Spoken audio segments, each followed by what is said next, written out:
Okay, yes. So my name is Aeberhard. I'm a senior R&D scientist at FLUXiM.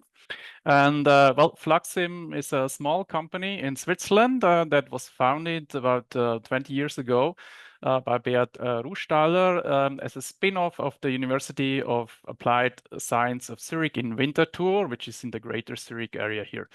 So we have grown to around 35 staff, very high qualified selection of scientists and engineers. And we also have a worldwide presence with a distributor with focus in China.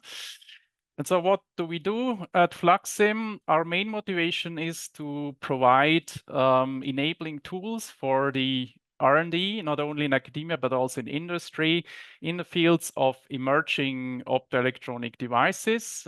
This is mostly OLED displays, so flat display design, and then emerging PV, meaning mostly organic and perovskite photovoltaics. So we address complex design tasks from the layer stack design up to the optimization of flat screen displays and entire solar panels. To this end, we developed a set of cutting-edge simulation software tools and also measurement equipment that is very versatile and compact over the past 20 years. And in this case here, where we are looking at emerging PV, we mainly aim at addressing these key R&D challenges about enhancing efficiency, improving the lifetime of solar cells, and also scaling up to larger areas. And all our tools sort of have this common notion of being a multi-mode, to working in integration of different tools, and also to enable high throughput investigations. But here today, we look at this device simulation tool SETFOS, which we develop. And this tool has some, I would say, attractive features that make it a suitable choice for this device level simulation element in the digital twin modeling framework for emerging PV technology. For instance, that it has fast solvers, not only for steady state, but also AC and transient simulations. And then you have already a set of optimization routines to fit experiments, extract parameters, and then you have some dedicated models for organic and perovskite semiconductors. So this brings me to the outline of this presentation. So after this brief introduction, I will review briefly the requirements and elements of device-level optoelectronic simulation with focus on electronic that we need for digital twin approaches in this field of emerging PV. And I will then show how these requirements are handled in the SETFOS device simulation tool, focusing again on the electrical features. And this is followed by a set of examples from emerging PV, so mostly organic and perovskite solar cells. So in a more traditional multi-scale perspective, we are here concerned with the cell level, where we use the configurational data and parameters that is inferred from microstructure information in a device model to obtain the optoelectronic device characteristics. Now, in the actual digital twin picture, so here's a representation from the SolarTAP consortium, we add to this forward direction, where we aim to predict and optimize device characteristics, this backward direction where we seek to extract and analyze the device configuration that leads to this performance. In order to enable the investigation of such configuration property relations, we need a device model that is very specific and contains the relevant physics to reflect the essential features that are observed in these experiments. So the elements of suitable optoelectronic device simulation therefore consist of the configuration, meaning the structural parameters, so layer thicknesses, composition, interface textures, and the material parameters of the elements here, so both the optical NK data, but also electrical material parameters like mobilities, permittivities, and so on. And then the operating conditions, which can also be called environmental parameters, so temperature, applied voltage, spectral irradiance. And this is then put into physical models that describe the device operations. These are very general models that need to be able to describe all these processes that we have seen before in the talk by Sandeep. So we have optical models, electrical models, in principle also thermal models. These models have to be solved numerically to provide device characteristics, not only for steady-state JVs, but also transient and frequency domain, and not only external or observable device characteristics like things that you measure, but also internal or hidden properties like, for instance, these quasi-Fermi levels, the electric field, or the profile of the recombination. Now, about the configuration, we basically know from, or since Peter Würfel, that in principle a solar cell can be as simple as just an absorber with carrier selective contacts.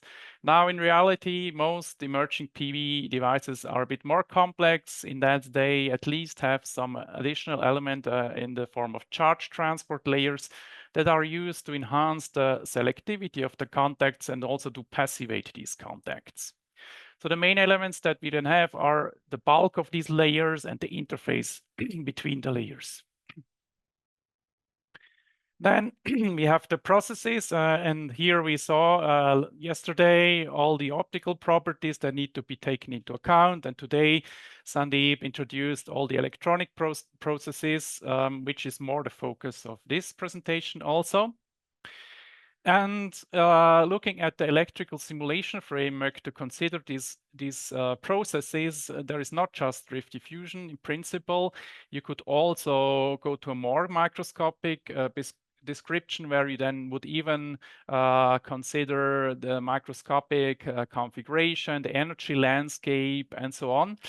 But these kind of models, typically kinetic Monte Carlo models, they are not fast enough to do fitting and optimization. You have to do some averaging, and while you can have more insight into the different energetics, it's very difficult to treat a lot of different solar cells in an efficient way. And so this is the main reason why we choose the drift diffusion framework. And this here is now just the main set of equations. So as Sandeep introduced, we have these electron and hole continuity equations with the divergence of the current, and here the generation recombination term, and then we have the drift diffusion form of the current. And this is coupled to Poisson's equation for the electrostatic potential. So this is the sort of standard model of PV device operation. And in most of the emerging PV architectures, it's actually okay to simplify this to 1D because current flow is primarily in one direction. So you solve it only for one dimension of the transport.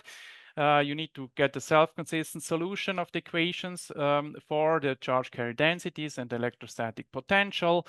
And then you get these quantities as a function of your configuration parameters and operating conditions. And later on, you can post-process them into the device characteristic like currents, quasi-Fermi levels, fields, rate profiles, and so on. So let's now look at a couple of specific things for organic photovoltaics. So in organic photovoltaics, you have localized states in contrast to like more crystalline materials where you have extended states. And here transport is mostly mediated by hopping. Well, in a microscopic picture, you would use something like Markov theory based on transfer integrals and the energetic landscape. And if you simplify that, neglecting, for instance, polaronic effects, you have the Miller-Abrams hopping rate. However, to use such rates, you would then also need a kinetic model of transport like the Monte Carlo that I talked about before, or a master equation. If you want to consider in drift diffusion modeling, you need to go to an effective mobility, which then acquires dependence on field and temperature, but these are usually empirical formulas. Now in organic semiconductors, you not only have localized states, but these states are also disordered in energy. And to take into account the disorder, you have different models. The most popular are the Gaussian and the correlated disorder. So you can see here what it means. So here you have a correlation between the location and the energy. And this then gives an additional dependence on the carrier density to your effective mobilities. Also, the traps require an energy distribution, and the most popular versions here are again Gaussian or then an exponential distribution of these defects. These defects also need to be included explicitly in the continuity equations here. So additionally to the mobile charge carriers, you have now the trapped population that also enters in the Poisson equation. So you have the trapped charge here. Now in OPV, but also in perovskite, because of the presence of mobile ions, we have the situation that we have slow and fast processes. And this calls for a frequency domain analysis, where you start from a periodic modulation of voltage and illumination with a small amplitude, and you get the modulated response. And then going to frequency domain for the analysis, you can identify these quantities, conductance, capacitance, admittance, and impedance that are very insightful in many situations. An additional aspect is exciton dynamics, and this is actually often neglected together with also the morphology that usually is idealized. But just to show the full picture that is also implemented in SETFOS. So we start from the generation, so the optical generation of excitons. Then you have transport regarding diffusion, but also energy transfer processes like Berkster and Texter. You have the recombination, quenching, so decay processes. And then you have the dissociation at the interface here via charge transfer exciton, for which you can use this Onsager-Brown model for the process modeling. And then finally, you have the extraction to the selective contacts via the separate donor and acceptor phases, for which you use the notion of these electron and hole transport levels. So you have dedicated levels for the two carriers. And then finally, you also have formation of excitons, so the inverse process basically, for which the Langevin model is used. Now, for metal halide perovskite, the salient feature to take into account in electrical simulation is the presence of these mobile ions, which shows up in experiments, for instance, in the form of hysteresis. That can then depend heavily on the scan rate. So if you do voltage scans, you see these different hysteresis. And how is this taken into account? Well, basically, you just add the continuity equation with drift diffusion currents for the anion and the cation species here, also in the Poisson equation. Okay, let's now have a look how this is implemented in SETFOS. So first, about the device configuration. So this is just a snapshot of the GUI where you can see how the layers are implemented. So you have the different layers here and also the interfaces between layers if they play a role. And then you enter here the properties or the material data for each material in the stack. And then the physical processes, they are handled by the models implemented in different modules of SETFOS. So we have optical models handling absorption, even energy yield that we'll see later in the talk. We have scattering models also for optical simulation. We have even an emission model based on a dipole radiation model for the spectral simulation of EL and PL. But here we are going to focus on this electrical drift diffusion module, where we have the models for electronic charges, excitons, ions, traps, different solvers, and so on. Then, and a very important feature is that there is a dedicated mode for sweeping and optimization. So here you have options for parameter variation and for local and global optimization, as we'll see later. So yes, so this is how basically you start. So you have your stack, you have your electronic structure, and then you have models for contacts, for the generation of charge carriers, for the mobility of charge carriers, for disorder, for the recombination. So we saw the physics before, and then you can simulate a steady state characteristics, transient like transient PL characteristics, or frequency domain such as capacitance frequency. Now, I talked about interfaces because they're very important. So there are a lot of models for interface recombination, like trap-assisted, where you can have either explicit description of trap, including the charge, and also the trapping direction, either from one layer only or from different layers, and so on. And you can also use these models, if they enable charge transfer between layers, to describe recombination junctions for the full electrical simulation of tandems. So you can see here the current flow at short circuit through a perovskite silicon tandem.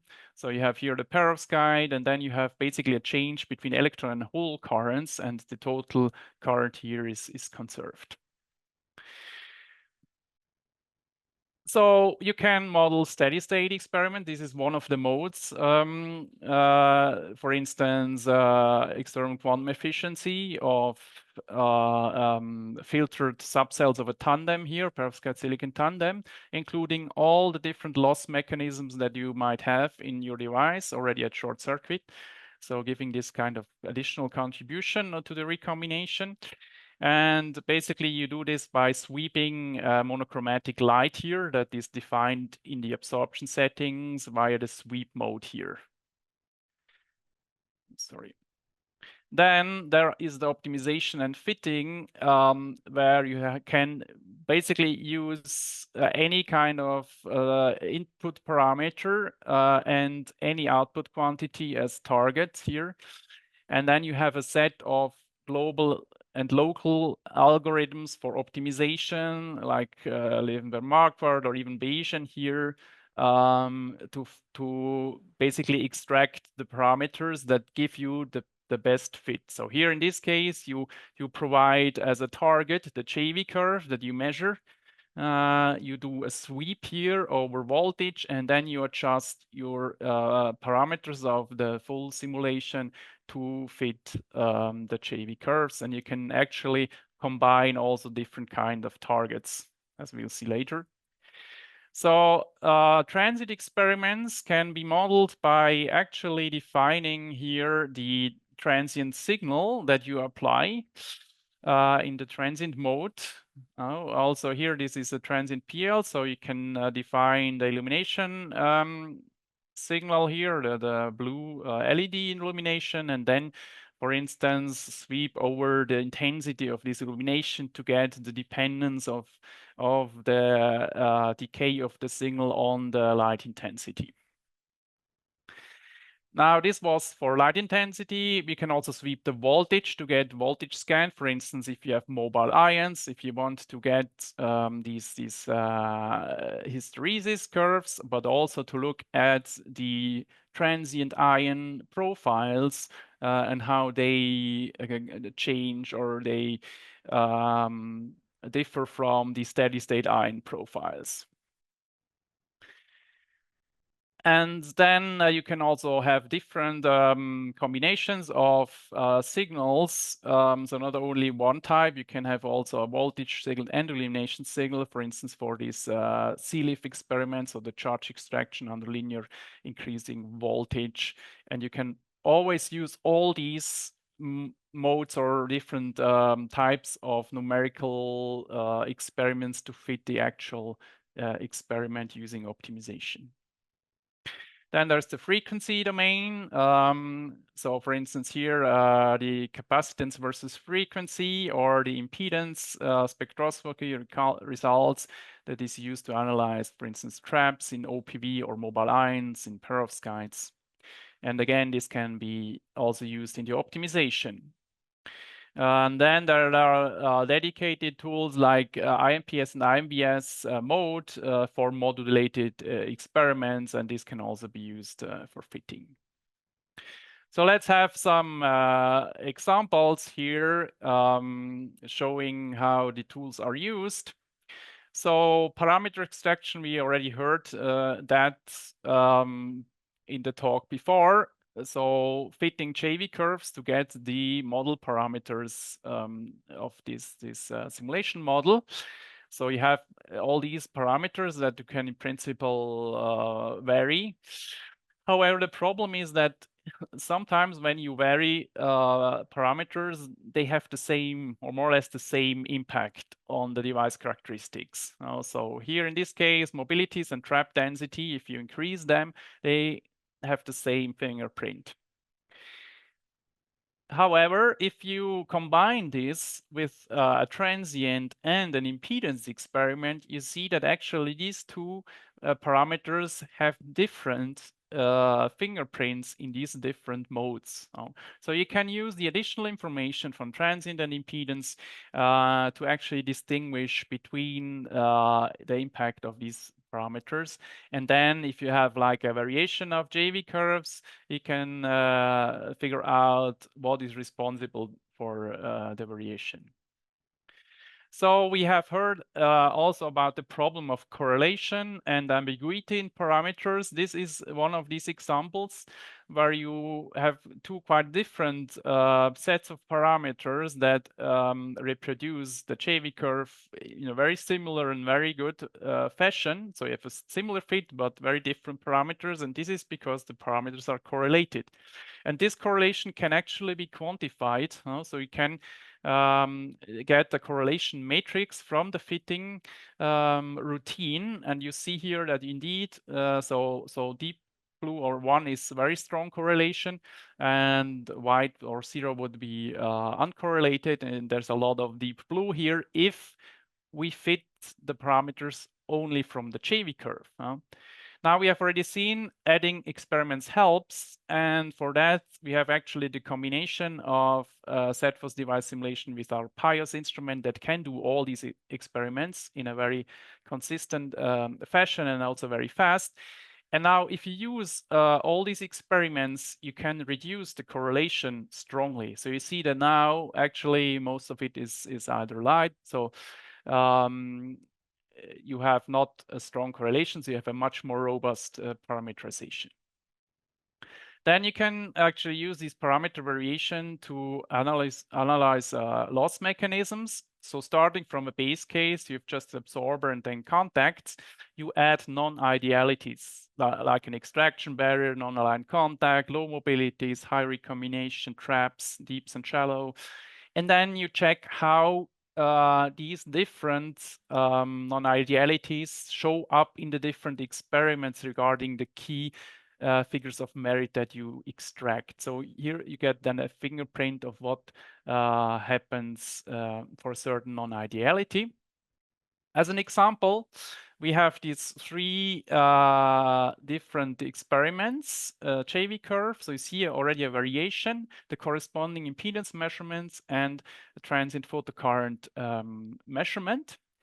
And if we look just at the JV curve with different non-idealities, actually most of these non-idealities give similar behavior as this here, except for maybe the extraction barrier that shows up with an S shape. So this is certainly not the case. If you go to the frequency domain measurement, you see that now only low mobilities and deep traps actually give these two plateaus. So we can rule out the other non-idealities. And if we go to the transient photocurrent extraction, only the deep traps is able to reproduce the observed behavior. So we can now narrow down the like dominant non-ideality to deep traps. Now, a similar example for perovskite. So here we have the model, including charge transport layers, and then also the combination with the PIOS. So we do a similar global fit as before, but now we have also mobile ions, for instance. And the question here could be, do we need all the model ingredients that we have to get this fit? For instance, if you leave away the mobile ions, we can see, no, we cannot reproduce the fit.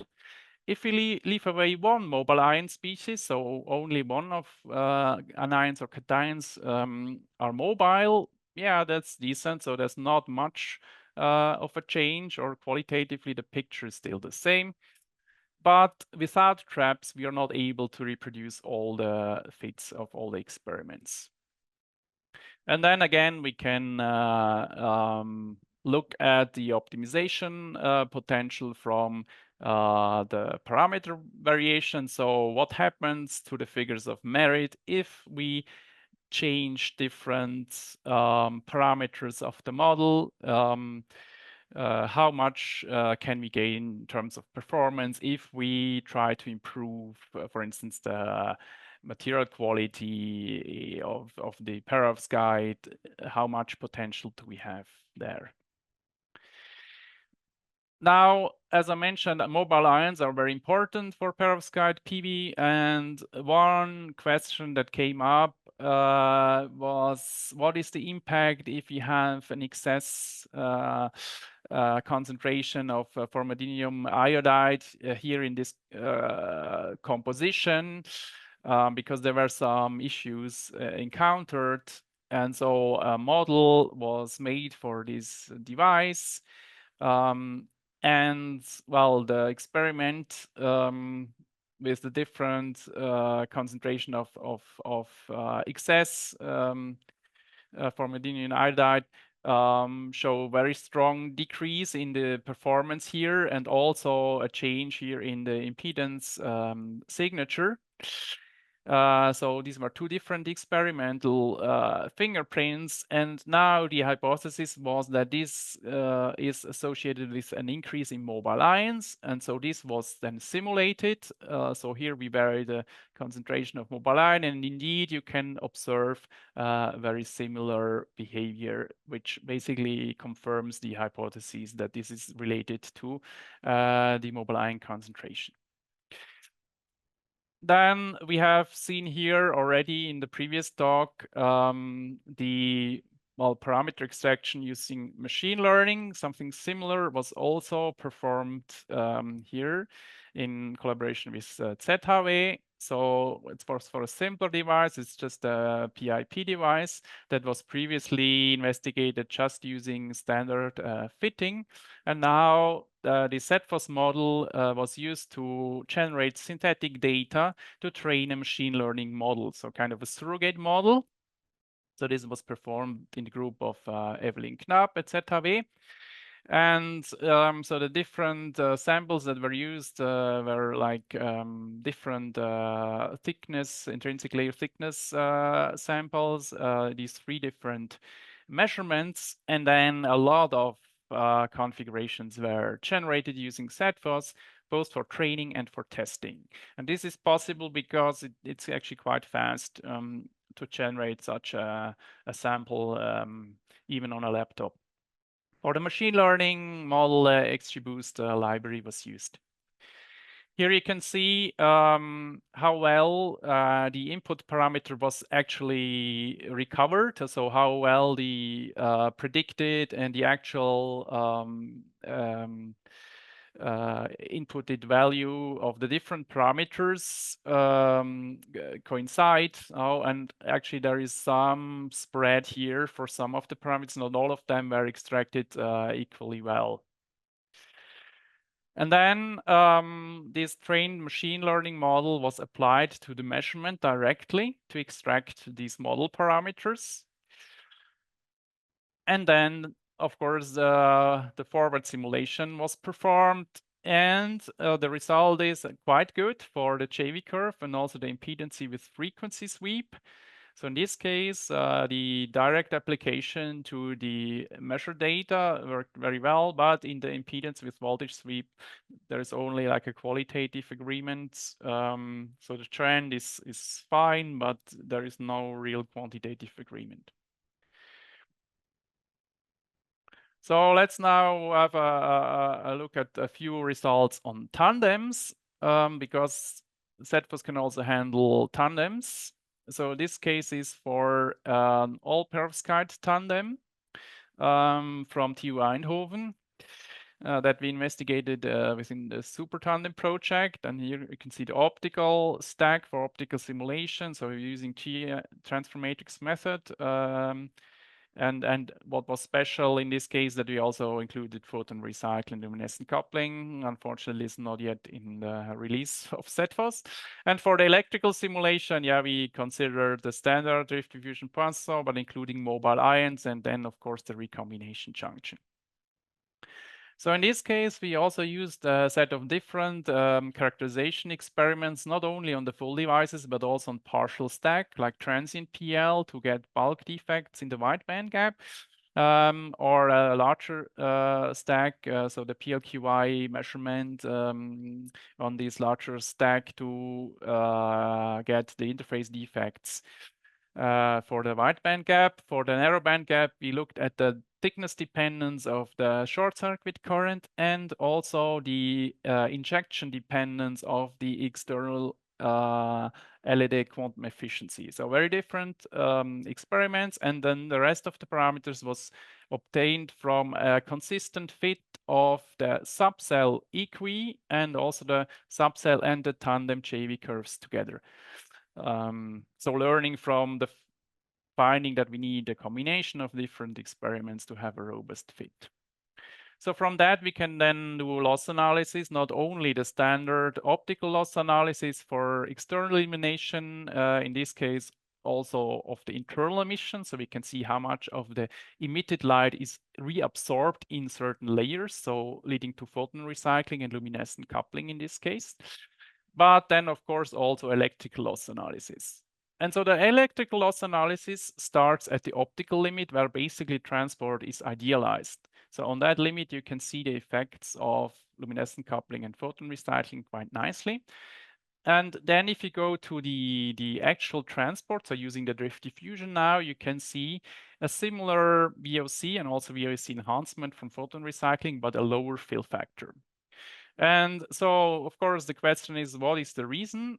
So one hypothesis could be resistive loss at the recombination junction, but that we don't actually see. So there is not a large drop in voltage across this junction at a maximum power point. However, what we detect looking at these internal quantities, so the quasar Fermi levels, is that we have small gradients in the contact layers. So in the charge transport layers, there is some loss here related to poor transport there, which gives already indication what to improve in this case. Now then, including also defects, we can basically quantify where our main loss lies, and we find that in this case, while the optics is certainly not ideal, but also bulk defects still play a role. So it's not just the interfaces, it's also the bulk. We can then use the optimization mode to directly optimize for the efficiency, not just the absorbance, but directly optimize the efficiency. So adjusting basically the thickness of the two absorber layers to get the maximum efficiency for a certain optical configuration. So starting from some baseline, we add different TCOs, anti-reflection coating, scattering, rough reflector, and so on. And we can always optimize the efficiency, getting the optimum configuration with a gain of about 4% absolute. But this is not enough in this case to get a really high performance. So you then can also inspect the level of material equality that is required to reach a certain efficiency level. So how much you have to reduce the bulk defect density and the interface defect density for different optical structures to get to a high efficiency. Now, in the case of perovskite silicon, something interesting that we considered is the impact of defect density here at the perovskite interface and how this propagates from the subcell performance to the tandem performance. Here we found that actually the subcell is less sensitive than the tandem to these interface defects. And also, if you do optimization, actually the optimization in presence of the defects under consideration of these defects leads to a different configuration than if you do just like the optical optimization. So it's quite far away here, the new optimum for a very high defect density from the optical optimum. Now, having mobile ions in your tandem device explicitly allows you to look at problems of, well, that come with current matching that is non-ideal using this kind of spectrometric analysis where you on purpose look at limitation of either perovskite or the silicon by boosting the corresponding part of the spectrum. So you can see that in the JV curve, in the perovskite limiting case, you have a very strong hysteresis, especially for fast voltage scan, while in the silicon limiting case, basically don't see any hysteresis, even at very large scan speed. So you can basically infer from this that the limiting subcell determines the hysteresis. And also what you find is that there's a very strong dependence on the pre-bias conditions and the scan direction sequence. So if you have these like pre-bias at large forward voltage, and then you do a reverse and then forward, it's very different from pre-bias at a short circuit, and then you do first the forward and then the reverse. So these are completely different signatures that you get. Okay, and just as a teaser, like an outlook for the next presentation. So in principle, you can use this also as input or element in a full multi-scale electrothermal energy yield simulation. So this is just the device level, which we at FLUXiM combine with our large area module simulation tool allows to get the module power under certain spectral illumination conditions. So this can be also used in the energy yield context.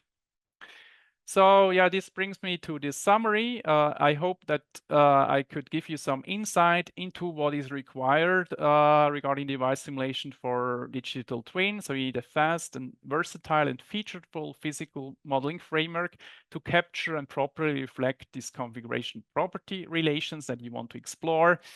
And if you use SETFOS, you basically get this. So because SETFOS has these dedicated features for emerging PV, so like mobile ions, excitons, and so on. But most of all, it can integrate different sets of experimental data from different types of experiments in steady state, transient, and frequency domain.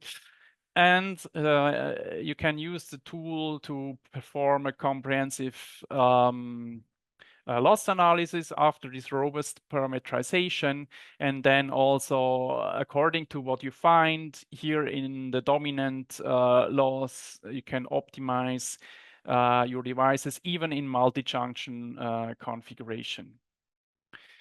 Okay, as an outlook, I just have here basically the teaser for the upcoming version of SETFOS. So currently SETFOS 5.5, but we are going to release SETFOS 6.0 soon in this summer. And what is new there is that you have a new module for thermal simulation. So you can do like standalone, but also integrated simulations of heat transport, which allows you better to address thermal losses and so on. There will be a transit model for device degradation due to dynamic formation of traps, which hopefully can also be used for the analysis of PV device degradation. Then there will be a set of intraband and interband or band-to-band tunneling models that are very useful to model TOPCon solar cells, also silicon heterojunction for recombination junctions, but also to look at reverse bias breakdown where you have some tunneling processes in the perovskite, for instance. And then there is also an extended material database, especially for refractive index data and different performance enhancements. Beyond that, I briefly showed some results about photon recycling and luminescent coupling. So this is also going to be released at some point in a new holistic optics version of the optical modeling, and more tunneling models will also be included, but there will be much more to come. So if you want to have further information, also if you want to have a trial license, you can just have a look at our website, or you can also just write me an email. So with that, I would like to acknowledge my colleagues at FLUXiM, especially from the R&D team. So my colleagues Sandra Nach and Davide that contributed to this presentation, and also the colleagues from the software team, especially product manager of SETFOS, Balthasar, and also some students that contributed to the model development. And then we have collaborations close by with ZHW, EMPA, and PBLab. And also, well, some research projects funded mostly by Switzerland. And yeah, finally, I would like to thank you for your kind attention.